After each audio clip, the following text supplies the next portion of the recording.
Hello and welcome to the show.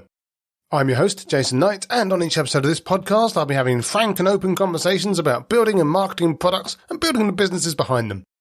I'll be digging into best practices, war stories, and hopefully some hot takes to try to inspire you to build the right things, build them right, and get them to market effectively.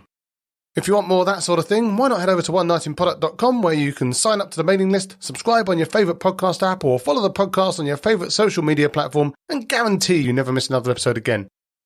On tonight's episode, we talk exec-level product leadership, how to build an inclusive collaborative team culture, and how to keep that culture intact through the pressures of scaling and multiple acquisitions.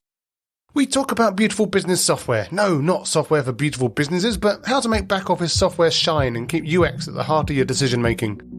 We also find out a little bit about how a CPO with a non-traditional product management background lands with a team of opinionated product managers, how to build trust, and how to keep that trust going. For all this and much more, please join us on One Night in Product.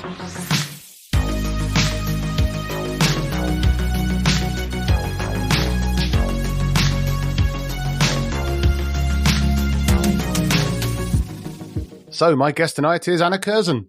Anna's a business leader and member of the Deep Breath Asia Pacific Economic Cooperation Business Advisory Council, or APEC to its friends, where she was appointed by the other type of PM, New Zealand Prime Minister Jacinda Ardern, to advise regional business leaders on their digital strategies. Anna's passionate about building products with innate purpose and using technology to help small businesses thrive, but she's doing this at a rather big business as CPO of Xero, leading product at a New Zealand unicorn with over 1 million customers and thousands of employees. A former wannabe anthropologist, she's now turned instead to trying to drive a human culture to nurture innovation and teamwork. Hi, Anna. How are you tonight? I'm doing very well. Thank you, Jason. So first things first, you're actually not the first product person from Xero I've had on the show, but just to make sure he was telling the truth and not going to get in trouble with his boss, in your own words, what problem does Xero solve for me? Oh, well, would you consider yourself, Jason, a small business owner? Well, we could consider a podcast a small business, I guess. I think so. Doesn't make any money, but then not all businesses have to make money, right? Well, Jason, exactly. You're doing something that's super passionate. You're creating value. And at Xero, we just simply want to make your life easier. And we want to make it easier for you and those that support you. It's really as simple as that. But what does that specifically mean? Like, what do you specifically put in people's hands? So we started off life actually as an accounting software business. And so that's debits and credits. And we were born actually from a problem that our founder wanted to solve.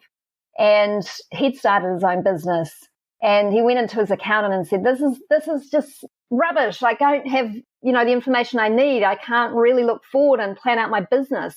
What software is out there to enable me to do all this stuff? And his accountant said, well, there isn't anything. And that's literally how Xero was born about 15 years ago. So, of course, now we've developed into this beautiful small business platform that's global. We've got a huge community of app partners supporting us as well, a huge community of accountants and bookkeepers and their clients that are all part of that Xero story. Now, I said obviously that Xero are quite a big company these days. You've been scaling quite relentlessly, but does that mean that you're still using Xero to manage the finances of Xero, or have you had to do something different? Unfortunately, now we're no longer classified quite as a small business. So you had to fire yourself, right? Yeah, absolutely. But once upon a time, we definitely used it on a day-to-day basis, and it's so important, and what a gift to be able to use your own product. But now we talk to our customers frequently and often to make sure that we understand exactly how we can make their lives better. Oh, absolutely. But you've just touched on it. We've both touched on it a couple of times. It's a big company, thousands of employees. But how many of those employees report into you through the product organization? Like, what's the size of the team? We've got about 1,200 people globally. And so that's everyone from product managers to engineers to designers to data experts. So the whole suite, I guess, of the product community. And we've got people in New Zealand, Australia, the US, the UK. And as we've talked about, we were talking a little bit about this earlier, it means sort of early mornings and late nights. But the beauty of being an online company and being able to connect in this way means that, we can really build knowledge organically online, which is fantastic. Yeah, I mean, as again we were discussing before this, the New Zealand time zone is a tricky one for dealing with a lot of the world, right? Because it's so far from everywhere else. Does that mean that you've always had a kind of an asynchronous policy going on where you can do as much of your work as possible without having to do it in real time? Or is it, as you said, that you've just had to have people kind of up either early or late? Well, it's a bit of a mix, to be honest. One of our values is human. So we love to eyeball each other, even in the field of COVID where we can't travel and be with each other. And so we are known to probably over-index on meetings. But at the same time, we're very heavy users of Slack. And what we've found is through COVID is we're developing decision-making processes asynchronously through Slack and coming up with really amazing ways of making things happen super quickly. So yes, it's a bit of a hybrid approach. That makes sense. I think trying to go too far in any one direction starts to maybe expose the limits of that direction as well, right? So it's good to be kind of flexible. But you've been at Xero for coming up 6 years now, just under. And you originally spent a lot of time in banking. I think you started out at Xero as a New Zealand managing director. Correct. Moved into partnerships and then ultimately into the CPO role that you're in now. But before we talk about that role, what was it that got you out of banking, which has a bit of a reputation for being quite traditional and kind of, in some cases, stuck in the past, and moving to a very disruptive SaaS industry? Like, what got you into that direction? Yeah, well, it's fascinating because my career in banking was really always grounded in technology. And I ran internet banking. And to be honest, Jason, I always felt a little bit like the freak in the phone book. I worked in beautiful organizations, but I always felt a little bit like the odd one out. And it's interesting because we were the bank I worked at, ASB, we were the first to integrate with Xero. Oh, wow. So I started to deal a lot with Rod Drury, our founder. And, we really celebrated the fact that we had this relationship with Xero, and we celebrated it because we could see how well our small business customers were doing. They were more resilient, they were healthier, they were also borrowing more money. They were really performing much better than our other small businesses. And so I got really curious about Xero. And then I went on and worked for a telco. And then one day I got a call from Rod and one of the other execs, and they said, come down to Wellington and see us. And I had an hour drawing things on the whiteboard with Rod. And as I walked out, he said, hey, will you come join us? And I'd literally resigned from my role 2 days later, and the rest is really history. There were some pretty good drawings then, that's all I can say. For sure. Well, I should have taken a picture and framed it. But you were working there originally as the MD, as we said, and then partnerships before taking the CPO role about 3 years ago. And you've obviously got a really strong background in digital and strategy and some of the stuff that you've been working in those other companies. But as far as I can tell, no direct product management background yourself before that role. So how did you kind of get into product and being the exec level sponsor of the product team? Like, how did that come about? For sure. So when I was leading internet banking, I was creating mobile apps and trying to solve problems for our customers. So that was my first entree, if you like, into product. And I really love that. And I did a lot of thinking about why I love technology so much. And after a lot of contemplation, went to a course and they said, right, you've got to come up with a personal purpose. And, kind of inward eye roll and you think, oh gosh. And and then one day I was just sitting down having a cup of coffee and I wrote it down. And it came to me and it's just held the test of time. And that was to democratize success through technology. It's really important for me that people have access to the things that previously they wouldn't have had access to, and technology can enable that to happen, whether that's tools, information, advice, connection to like-minded people. But I love the fact that technology takes away all those barriers and allows people to reach their full potential. So I think I always had a little bit of that product spirit in me. And then, of course, I did some work at a telco, which was around digital transformation, and observed there, the difference between agile and agile. Agile with a big A, agile with a little a, right? Yes, exactly. And then when I moved into my role as MD for New Zealand, I was talking to customers and our partners, our accountants and bookkeepers all day, every day. And I really learnt what motivated them, what really annoyed them, all the nooks and crannies of our product that they love, that they really annoyed about. And I thought, wouldn't it be cool to get back into a role where I've got the opportunity to serve our partners and our customers again through technology? And so I actually then moved into the chief partnership role, which was really about creating software for our accountants and bookkeepers, looking after our ecosystem partners. And through that, then moved into our chief product officer role when we brought it all together. So I think there's a mix of street smarts, experience, learning from amazing people around me. Some of our newest Xeros are the best coaches and mentors, I think, because, they're really challenging us to do new things, and I try and stay super close to them as well. So I think like most product people, you don't go to university and say, right, I want a degree in product, but you definitely find your tribe along the way, and then you never go back. Absolutely. I think that reverse mentoring point is a really interesting one as well. I think it's something that's getting a little bit more traction these days, the idea that it's not just about people like you or people like me, that have been working for a while and we kind of give our wisdom to the teenagers of the world on stone tablets, but to actually start to learn back from them as well what's important and help to keep our thinking up to date as well, which is pretty interesting. It's so important. And you mentioned earlier, if I was born again at a different time, I think the other role I'd love to do is anthropology. Yeah. Because I really am curious about people and how they interact with each other and what we can learn from each other. And I am super curious about the lens that, a new generation is bringing into product, but into the world in general. And it's so exciting because they're breaking a lot of cadence and a lot of rules. And I love seeing that. Absolutely. Rules are there to be broken, right? For sure. But it's quite common in SaaS circles, especially in B2B. And this is something that I actually talked about in the episode I released pretty recently with Rich Miranoff, who works a lot in the B2B space. For people to bring subject matter experts or strategic minds in to represent product at the C-suite level, but that they're not product people themselves, which is kind of your journey, although I'm sure you've learned a lot of stuff, as you say. And it's fair to say that doesn't always work.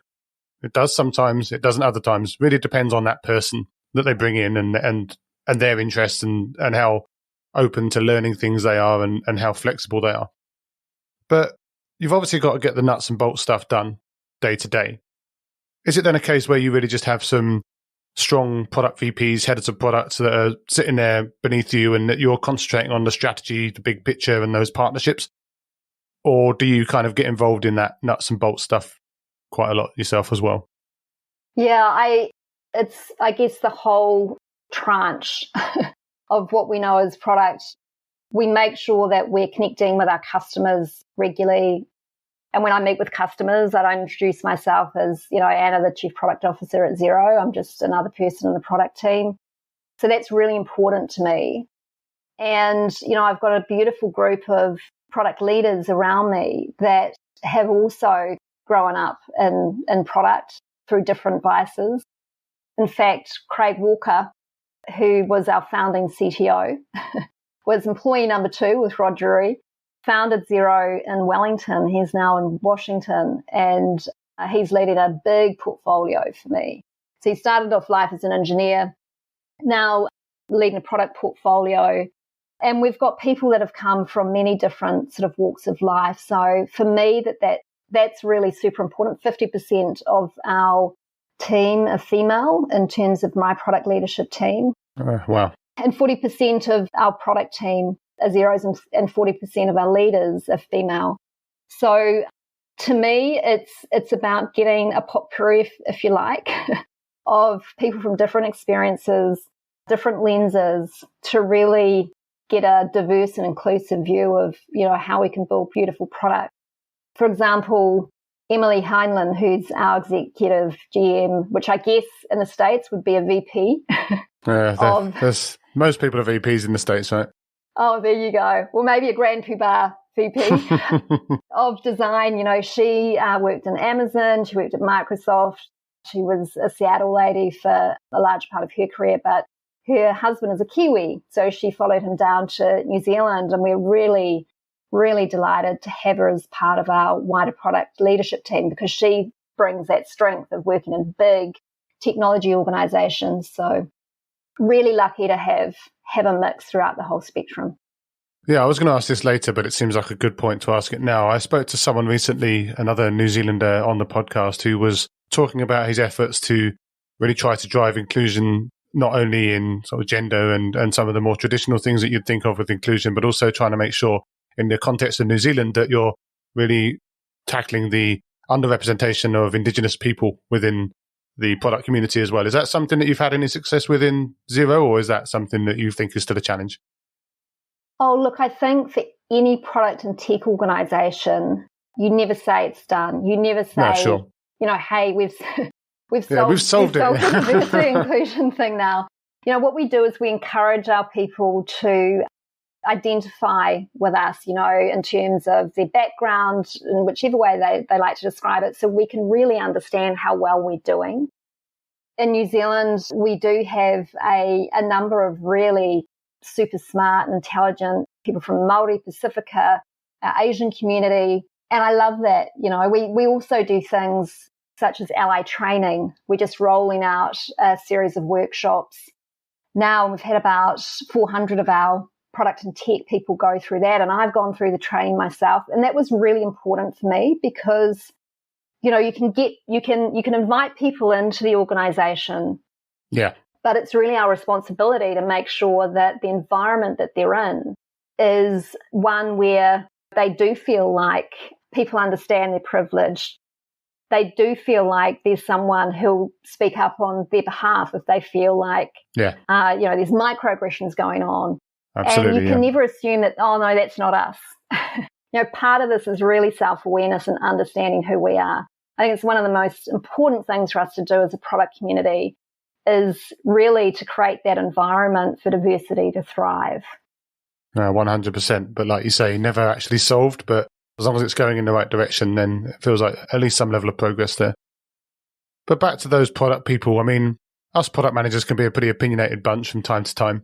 No. And in some cases, very idealistic. I mean, you were waving empowered at me before this call just to give Marty Kagan a shout out as well. But as you don't have that product background traditionally, did you feel that you had any additional work to do to gain, for want of a better word, credibility with the team, or to try and help them see that you were one of them or that you are one of them? And did you have any kind of, I guess, for want of a better word, pushback from the team when you came in, or did you find them very accepting? I found them really accepting, although I never take that for granted. And so rather than coming from a mindset of trying to prove, no, I am a proper product person, for me it was just being very authentic about what I do know and what I don't know. And again, reaching out to people and asking for their opinion. How did you approach that problem? What were you thinking about? I'm really curious about that. And also too, as we scale, it's become really important that for us, we start to think about the way we do things at Xero largely. Yeah. Because we grew up really quickly. And when I started, we found that there were people doing different things in different ways. And when you join Xero, it wasn't necessarily like, here's the kind of handbook to get you up and running. So what we did is co-created through our people a Xero framework. We launched our Xero principles. And these are things that have come from our people. They're not, me going off into a dark corner and reading Marty Kagan books and coming back with scriptures. My job is to really create that environment because we've got genius amongst us. Yeah. For that to really thrive and for people to collaborate and kind of form the way they want to do Xero. It's really very little to do with me and a lot to do with our community. That sounds good, but you've just mentioned obviously the scaling and answered a bit of my next question, which was going to be around like how you drive that culture. But has that held up apart from the scale, like the organic scale that you've been achieving by just growing the team and growing your product lines, but you've also been acquiring a lot of companies as well along the way, right? And obviously the traditional idea when a big company acquires a smaller company is that they kind of bring in all the talent and bring in all the tech, and then eventually some of those talent leave and they all get kind of subsumed into something that they didn't want to work in, or they start being disruptive because they were a good startup, but they might not have been operating the same way that you do. So has that kind of held up across all of those different parts of the puzzle, or have you had any difficult decisions to make around culture in your time? Well, we haven't actually experienced any cultural clashes because it's one of the first things we look for. Right. When we're looking to whether it's acquire a company or go into a deep partnership arrangement, one of our values is beautiful, another is human, another is team, and the first hurdle, if you like, they and us have to go through, because it's as much about them wanting this to happen as us, is do we share the same value set? And that is super, super important because, as you know, so many M&A opportunities fail because there is a cultural clash. Yeah. So that's one. And then two is really, as you would do anyway, if you're forming a product team, one of the first things you do is get together and figure out how you're going to work and what might go wrong and how you might, develop a charter. And that's something that we've learned along the way, to be fair, Jason, that because there's this honeymoon period and there's this excitement. And then, you get into integration mode. And what we've learned is it's really important just before you start to sit down and say, hey, how do we want to work together? What is that kind of social contract we're going to make together, and how are we going to resolve issues that will inevitably come up? Yeah, makes a lot of sense. And again, I guess, as you say, the first thing to do is actually identify that and make sure that you work on it rather than just assume that it's all going to be okay. But you touched on it just then, the value of beautiful, and the tagline of Xero is beautiful accounting software. Now, obviously, back in the day, you wouldn't necessarily say that business software was beautiful at all. It's very traditionally been, if there is any UX work, it's the lightest UX possible and just cramming loads of features in and making it as functional as possible, but not really caring if it is nice to use.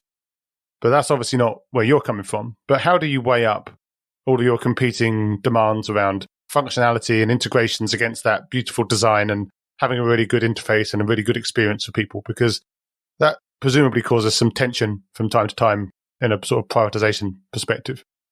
Yes, I mean, beautiful has been part of us forever. And I think why, and I'll sort of talk in a little moment about, how we approach it today, but because it was born with us, it feels very natural and organic. Yeah. And it's part too of making sure that small business didn't feel like a second-class citizen to big business.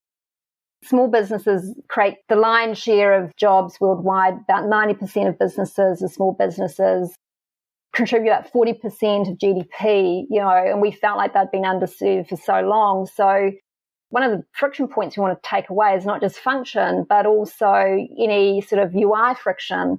And that stayed with us for a long time. And so what we do from a design perspective, in fact, we're going through a process of rolling this out, is we have something called Xui, which is a Xero user interface. Oh, there you go. Yeah, everything begins with an X at Xero. And so that's a framework that takes away inefficiency and waste because it's a really easy and consumable framework to use. So that helps in terms of not having to make those trade-offs. But at the same time, we do have a high bar when it comes to aesthetics, because we know that, why should small businesses have anything less than that? It's really important to us. No, absolutely. I think it's really important. But New Zealand, where you are now, it's had a pretty hard line on COVID, as we discussed earlier, and this has meant a lot of working from home, remote collaboration, and all the other things that come with lockdowns and not being able to go out. And you've obviously touched earlier on the fact that you're a very kind of face-to-face company. You like to have that eye contact. You like to have the, collaboration that you get out of that. Has it been a challenge yourself within New Zealand and, of course, as the company expands around the world to maintain that working culture and make sure that you're, for example, flexible around how people can work? And again, we touched on asynchronicity, but just making it easy for people to work and fit around the life that they find themselves in at the moment. It's something we talk about actually every week as a leadership team at Xero, because we're acutely aware, we're a globally dispersed company anyway. We were before COVID hit. But now with the added stress of being at home and kids running around and pets and, there's the cabin fever that comes with that, we're actively looking for ways to take the heat off. And so when different regions have been through long periods of COVID, we might introduce summer hours. We might say, hey, for the next month, take Friday afternoon off and just be still or do whatever you need to do to give you back some energy. We've also just implemented Monday morning flow time. We're experimenting, testing and learning with that for the next month across product and technology, because we found that people's days were just being filled with meetings, and it was very hard to get that really focused time. When I say focused time, it's not necessarily sitting down there and banging out a whole heap of code. It might be sitting down and just getting your week in order. It might be going for a walk and listening to a podcast. I'd never catch on. No, but whatever it is that's going to send to you and set you up for the week. And we've chosen Monday because essentially we don't, if you're in the Southern Hemisphere, you're not reaching out to the Northern Hemisphere because it's Sunday for them.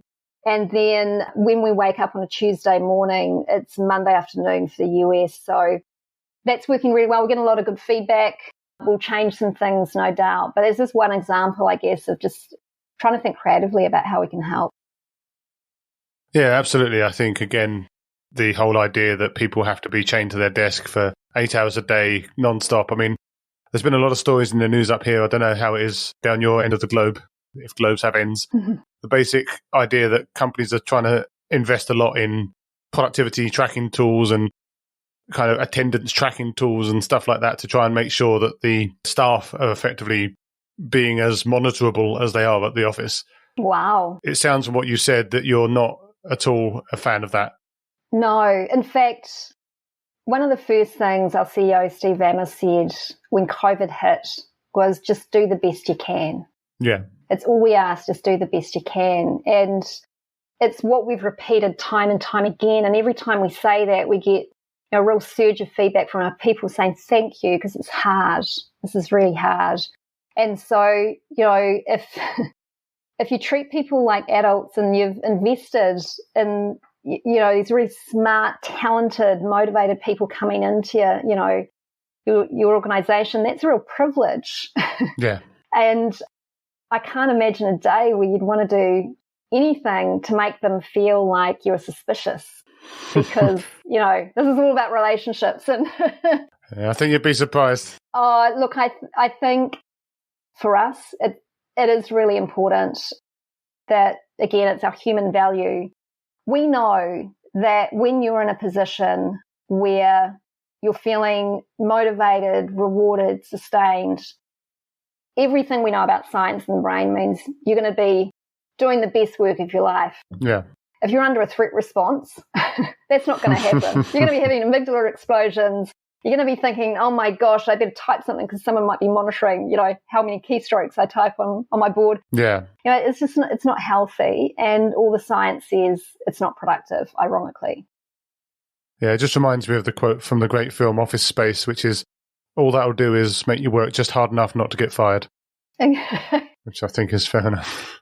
Oh, absolutely. Absolutely. And it's interesting. Through this period, we actually found our engagement grew substantially. So when COVID hit, we actually said May, so this is May 2020, we said to our product and tech teams, your customers better than we do. So what we're going to do in May is allow you to have a period where you can just focus on doing anything you need to do, which, would help your customers at this time. So in Aussie and in the UK, we very quickly created like furlough calculators.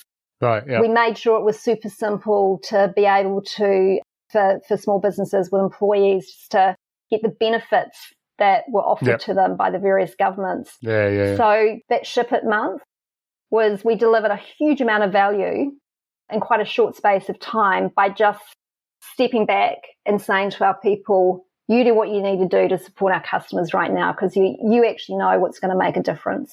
Yeah. And I think examples like that are just one where you trust your people and you trust your customers, and it all comes together. Yeah, that local knowledge, I think, is really important. I wanted to touch briefly on your work with the APEC Business Advisory Council, or APAC. So it's like an acronym within an acronym, which I know. Sometimes I even trip myself up on that, so you're not alone. But this is an advisory, it's an Asia-Pacific advisory council where you get nominated to be a member, and you got nominated by the Prime Minister of your country. So that's obviously a pretty big deal. And that makes a lot of sense because you're a senior business leader in the region. But how did that specifically come about that you got put forward for that position? I was part of the Prime Minister's Business Advisory Council and was lucky enough to be invited to join that because I have a strong passion for digital and especially for education. Again, how do you democratize success for children that, in lower socio communities? Yeah. Well, give them a device, access to the internet, and see what happens. So I'd been very outspoken about that, and that obviously leads into the future of work. And so I think for our Prime Minister and the chairman at the time, they felt that I could contribute both for small business, digital, education, and the future of work. And so we actually disbanded that group as we headed into COVID. There were quite a few late nights with the Prime Minister talking about opportunities from a business perspective. And we were heading into elections, so we disbanded that group. And then, it was late last year, Rachel Tululai, who is actually the chair of APEC this year because New Zealand is chairing APEC, she had been on the Prime Minister's Business Advisory Council with me. And she was looking for another member, spoke to the Prime Minister, and they do all these special checks. I'm not sure quite what they check behind the scenes. And voila, I was chosen. I'm deeply grateful. It's a real privilege because you get to not only represent New Zealand, but you get to have an influence and also learn from colleagues right around the region.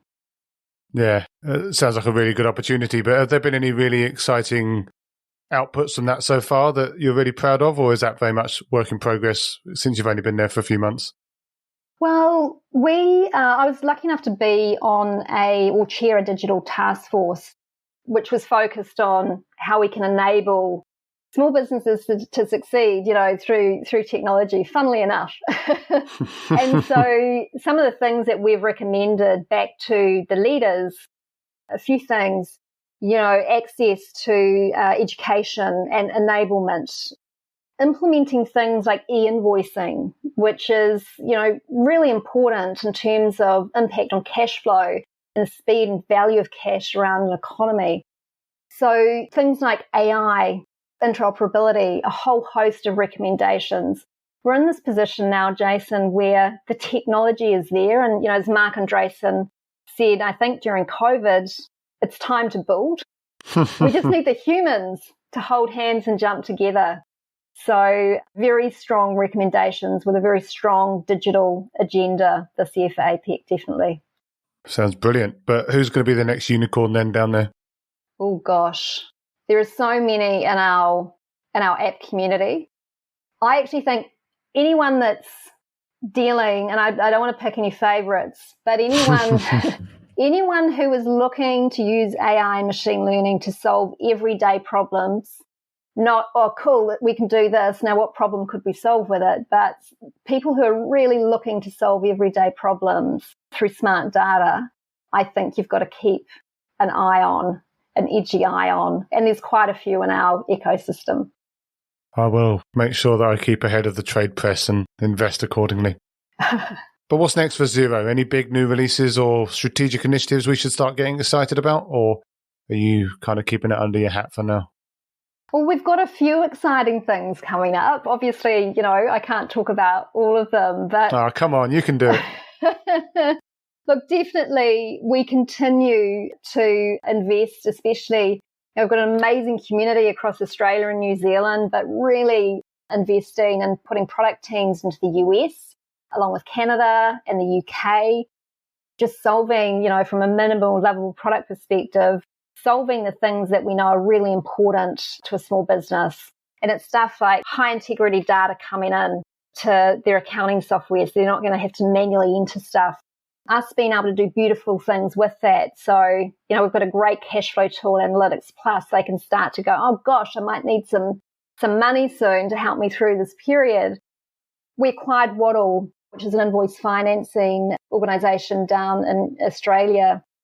And we're doing amazing things with them in terms of just starting to, A, being able to identify when you do need some capital, but B, being able to apply for that and get a really good deal as well. So, yeah, lots of exciting things. We're doing a lot of things in the background with the old AI and email, bit of this and a bit of that. Good old AI. But again, really practical things, really, really practical things. So a whole host of things. I mean, we were lucky enough to also acquire a business called Planday. When you talk about culture, and my goodness, they're like the Denmark version of Xero. And I've never actually met a Plandayer, but gosh, we feel like family. And so, again, doing a lot with them as we look at businesses that employ people and are trying to get back on their feet, because we've always had a history in payroll in a lot of our more mature regions. But what we want to do is attach that to things like time scheduling and attendance. And we want to give employees a really cool experience in the same way we've given small businesses. Because if you think about it, it'll be employees who, it's starting to change the way they work, the whole Uberization of the workforce, right? We want to make sure that, someone's got their back, because they're going to be leading a lot of the COVID recovery. So watch the space for some cool stuff coming there too. I will, again, keep my eyes open on the relevant trade publications and try and keep ahead of it. Where can people get in touch with you after this if they want to talk about any of those cool things or product in general, or maybe get some tips on how to be the CPO of a big organization? Oh, look, I'm on all of the relevant social media platforms. So LinkedIn, Twitter. Cool. Well, I'll make sure that's all linked into the show notes, and then people can come and find you if they need you. I'd love that. Well, that's been a really fantastic chat. So obviously really appreciate you taking the time, especially so late at night. It's been a hopefully pleasure. We can stay in touch. But as for now, thanks for taking the time. Thank you so much, Jason. As always, thanks for listening. I hope you found the episode inspiring and insightful. If you did, again, I can only encourage you to pop over to onenightinproduct.com, check out some of my other fantastic guests, sign up to the mailing list or subscribe on your favourite podcast app, and make sure you share it with your friends so you and they can never miss another episode again. I'll be back soon with another inspiring guest, but as for now, thanks and good night.